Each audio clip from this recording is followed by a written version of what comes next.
Hey guys, and welcome to another brand new video. In this video, we actually have some pretty good news going on over here, kind of interesting and kind of thankfully, because Xbox has been kind of going through, well, everything these past few weeks, or I think even as of yesterday, I even had a video kind of discussing and talking about Xbox, but it does actually kind of seem like right now there's actually some kind of good things on the way when it does come with the Xbox. So we're gonna go talk about this because, well, I just think it's very much overdue, especially with how much hate and how much critique it's getting. Now, it may actually be properly justified, at least in my honest opinion, but one of the bigger things to note is that Xbox is still a good company, and there are still people who are Xbox fans, and of course, as well, people like the PlayStation or PC or Nintendo Switch or whatever.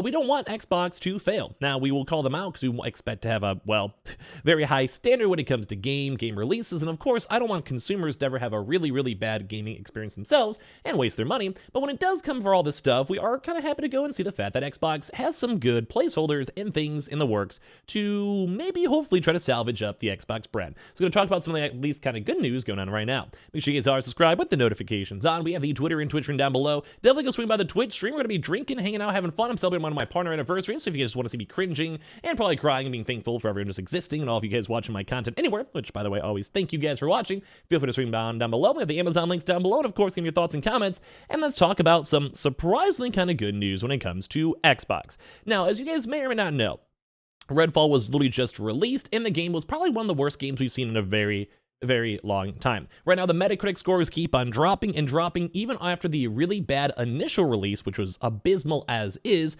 even worse than Forspoken and other games out there, and it just keeps on dropping like a rock, to the point where I saw people playing the game and leaving when I was on my Twitch stream, and I had people just checking it out. It was on Gamepass, so I was like, why not? People were literally fake DCing to go and get out of playing with me because they felt bad because it was like the first 20 minutes, and basically a lot of folks, we played the first mission, and people said, I am uninstalling this, it's not worth the space in my PC. Now, I kind of thought the game wasn't that bad because I played a few more extra hours, but it was abysmal, it was bad, and funny enough, Phil Spencer is getting blamed for a lot. Lack of oversight, basically bad management, and basically no one ever checking to see if the game was even fun, working, did quality assurance and testing and everything else in between. But we actually did get a little more information now in regards to that, where apparently, and also good news over here, at least in regards to Starfield, the one game that can maybe save Xbox this year, or maybe Forza 2 as well, depending on if that comes out this year or not, which I think it should. Basically, Xbox is to provide an update on Starfield's frame rate ahead of the September launch, and also getting a lot more details as well for the Summer Games Fest, and on top of that, a Starfield peer event and an Xbox event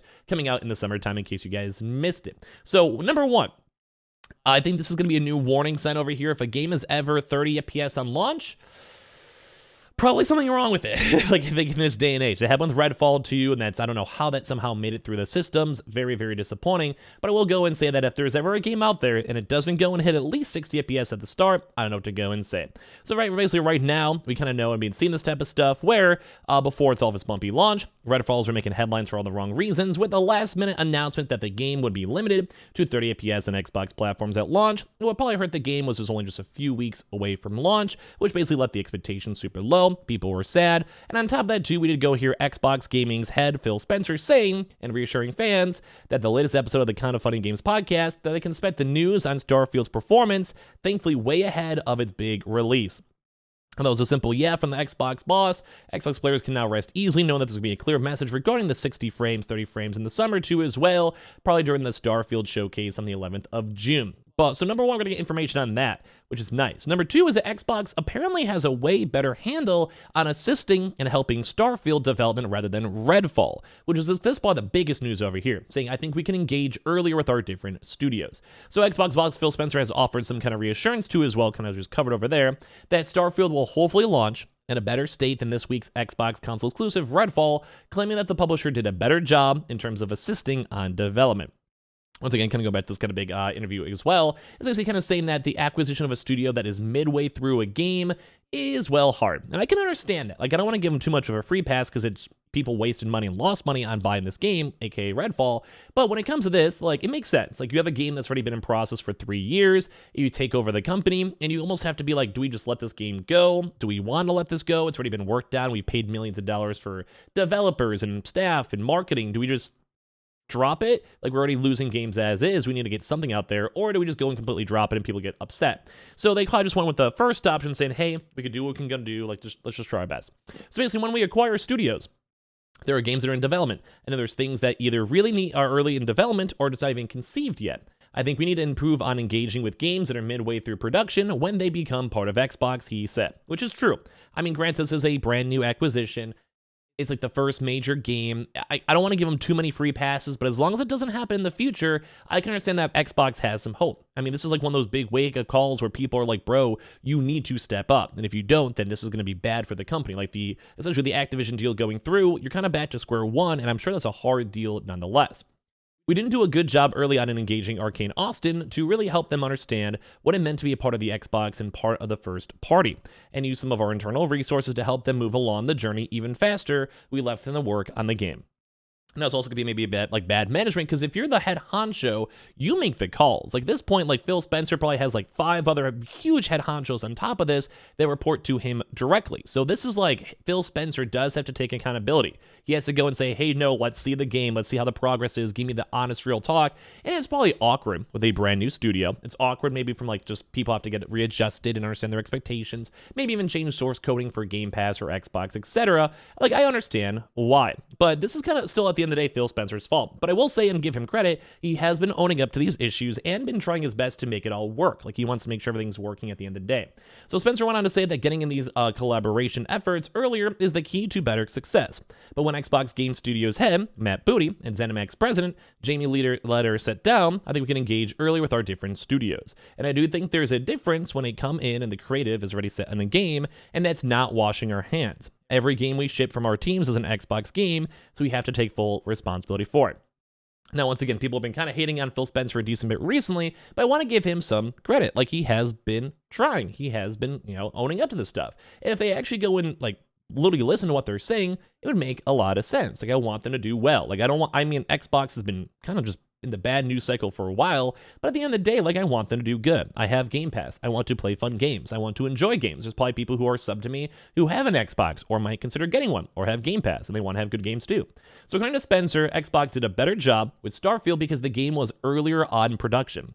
When Bethesda joined Microsoft, Redfall was further along in development, and so assistance was more difficult. It's kind of like if the game's 80% done, you don't really want to go back to the ground zero and go to 20%, while Starfield, if it's kind of just being casually built, maybe planned out and used for dialogues or whatever, then it makes more sense.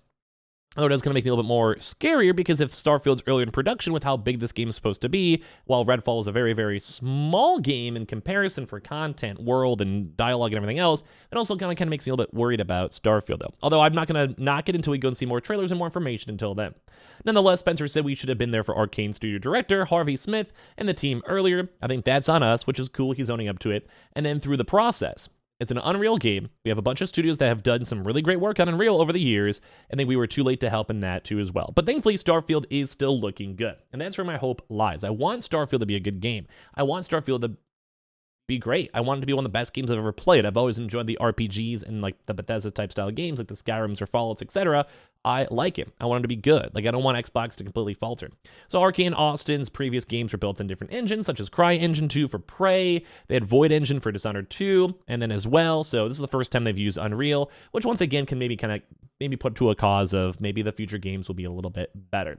And as well, we also do have a little bit more updates too on top of this as well for brand new big changes for the price of the Xbox Series X and S storage. It's been a big drama when it comes to this, because the PlayStation 5 is a lot better as well in terms of price points. This is getting a little bit more on the competitive side for all the SSDs that are now currently available. Really, really big, good stuff. In my mind, it kind of keeps them more equalized up here with the PlayStation. And as last but not least too as well, don't forget, we do have the Xbox Summer Games announcements and these big Xbox showcases coming soon.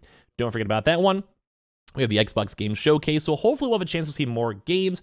Right now, we do have Forza, which will maybe have a release date, and we don't really have any other really big game besides Starfield throughout the Xbox side. So maybe we'll have some cool games coming out in the near future. Maybe we'll have something nifty, and I can't wait to go and see it. So it'll be on 10 a.m. at Pacific time over here for the Xbox Showcase and Starfield right after. So Xbox took some time as well to release all the details for these ones too, on the Starfield Direct as well. It's going to be a nice little virtual video game game event, we'll have new updates for Game Pass and all the other various games. I do hope we have some more updates for games like a Fable and more unique IPs or even brand new IPs, mainly because PlayStation does have at least a few games in the works, and I also want to have a lot more PlayStation games coming in the near future. So at least we do have some good hope coming out in general. Hopefully Phil Spencer can work on up. Hopefully future games can be better. And of course, I just appreciate you guys all so much for watching. Swing by the Twitch stream if you guys are bored. We have the Twitter down below. And of course, make sure you guys are subscribed with the notifications on. Leave a like and your thoughts. And I appreciate you guys all so much for watching.